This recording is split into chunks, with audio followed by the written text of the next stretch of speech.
सक्नुहुन्न गुड्नुस्, गुड्न पनि सक्नुहुन्न दौडिनुस्, दौडिन पनि सक्नुहुन्न भने हिँड्नुस् र हिँड्न पनि सक्नुहुन्न भने घस्रिनुस्। तर जसरी हुन्छ जिन्दगीमा अगाडि बढ्नुस्।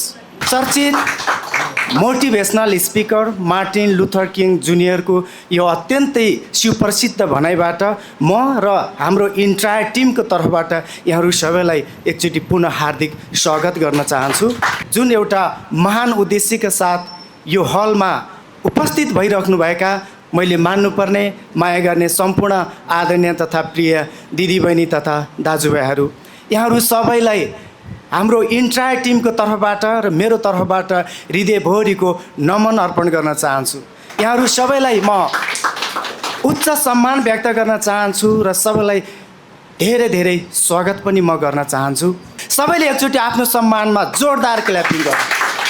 हामीले अक्षर चिन्ने शिक्षा पढ्यौँ तर आफूले आफूलाई चिन्ने शिक्षा पढेनौँ।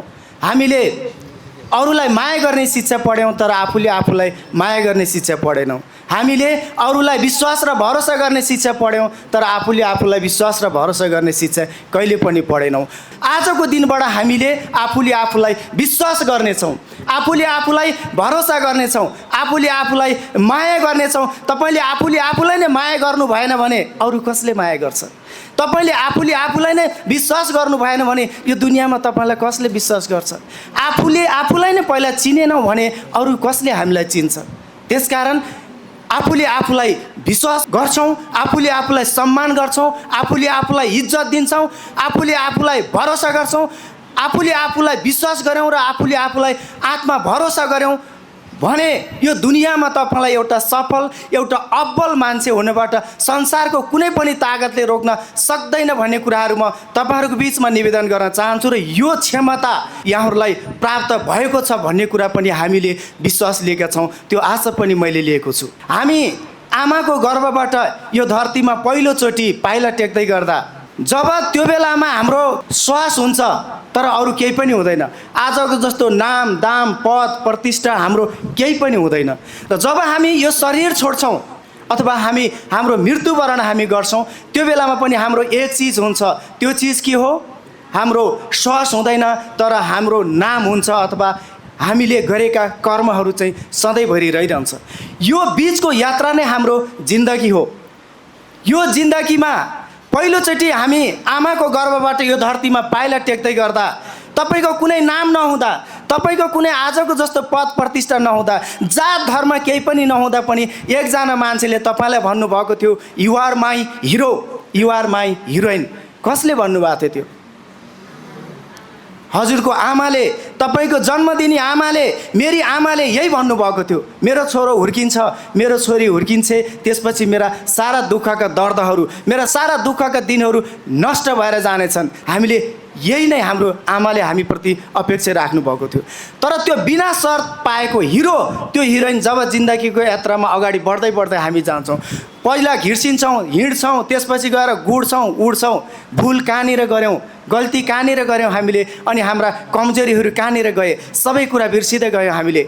अनि हामीले आफूले आफूलाई नै कमजोर ठान्दै गयौँ, आफूले आफूलाई नै डिग्रेड गराउँदै गयौँ, आफूले आफूलाई नै ऋणात्मक बनाउँदै गयौँ। हो, यो एउटा फिनामिना, आफूले आफूलाई ऋणात्मक बनाउने, आफूले आफूलाई माइनस गराउने, आफूले आफूलाई कमजोर बनाउने, आफूले आफूलाई दुर्बल बनाउने, आफूले आफूलाई निराशा बनाउने, यो फिनामिनालाई तोड्न जरुरी छ, घटाउन जरुरी छ, हटाउन जरुरी छ, so that we are here. जसमध्ये एउटा म यहाँहरूलाई भन्छु कि opposite values are complementary to each other. यो एकैछिनमा सिद्धिने कुरा छैन, एउटा नलेज पोइन्ट चाहिँ म यहाँहरूलाई भन्छु। Opposite values are complementary to each other. जीवन एउटा खेल हो। जसरी जीवनमा हामी धेरै प्रकारका खेलहरू खेल्छौँ, कहिले फुटबल खेल्छौँ, कहिले भलिबल खेल्छौँ, कहिले के गर्छौँ, विभिन्न खेलहरू खेल्छौँ। यो जीवन पनि के छ त? एउटा खेल हो। यो खेलमा कहिले हामी हार्छौँ त कहिले हामी जित्छौँ। यो खेलमा कहिले पाउँछौँ त कहिले गुमाउँछौँ। कहिले एकदमै उत्साहित हुन्छौँ जीवनको खेलमा, कहिले अत्यन्तै दुःखी पनि हुन्छौँ, निरुत्साहित पनि हुन्छौँ, कहिले पाउँछौँ कहिले गुमाउँछौँ। यो त यात्रा हो। जसरी मौसममा बदलाव आइरहन्छ, कहिले घाम कहिले पानी, कहिले हिउँद कहिले बर्खा, अनि कहिले गर्मी कहिले जाडो, मौसममा आउने परिवर्तन जस्तै हो हाम्रो जीवनमा पनि आउने यो दुःख कष्ट, होइन, दर्द, पाउने गुमाउने। तर बुद्धि बुद्धिमानी के छ? चाहे हारौँ चाहे जितौँ, चाहे पाऊँ चाहे गुमाउँ, चाहे उत्साहित हौँ चाहे निरुत्साहित हौँ, चाहे जीवन घाटा छ त चाहे नाफा छ, यो दुईटै परिस्थितिमा, चाहे परिस्थिति हाम्रो अनुकूल होस् चाहे परिस्थिति प्रतिकूल होस्, यो दुईटै परिस्थितिमा यो मनलाई सम्हालेर राख्न जरुरी छ कि छैन हजुर? यो मनलाई थेगेर राख्न जरुरी छ कि छैन हजुर? यो मनलाई समाता बनाउन जरुरी छ कि छैन? यही नलेज पोइन्ट हामीले 1 नम्बरमा opposite values are complementary to each other, अर्थात् विपरीत मूल्य एक अर्काका परिपूरक हुन्। कृष्ण अधिकारी जस्तो कालो मान्छे यहाँ छु, तपाईँहरूको गोरोपनको भ्यालु बढाउनको निम्ति म जस्तो कालो मान्छेको ठुलो भूमिका छ। अनि हामी कोही पनि चाहँदैनौँ होइन, हार कोही चाहनुहुन्छ यहाँ? कोही पनि चाहनुहुन्न, तर त्यही हारले हेर्नु यो जितको कति महत्त्व बढाइदिया हुन्छ। हार छ त्यसकारण जितको महत्त्व छ, दुःख छ त्यसकारण सुखको महत्त्व छ। अनि 3टा कुरा तपाईँहरूलाई फेरि पनि मैले भन्छु कि एउटा छ रोएर हाँस्नुको मजा नै बेग्लै हुन्छ, गुमाएर पाउनुको मजा नै बेग्लै हुन्छ। अनि हार त जिन्दगीको एउटा हिस्सा नै हो, हार त एउटा जिन्दगीको हिस्सा नै हो, तर हार पछिको जितको मजा नै बेग्लै हुन्छ। यी कुराहरू तपाईँहरूको बिचमा राख्दै आजको दिनबाट यहाँहरूमा यो एउटा साहस मिलोस्, चाहे प्रतिकूल होस् परिस्थिति चाहे अनुकूल होस्, यी दुईटै परिस्थितिमा यो मनलाई सम्हालेर यो मनलाई थामेर राख्न जरुरी छ।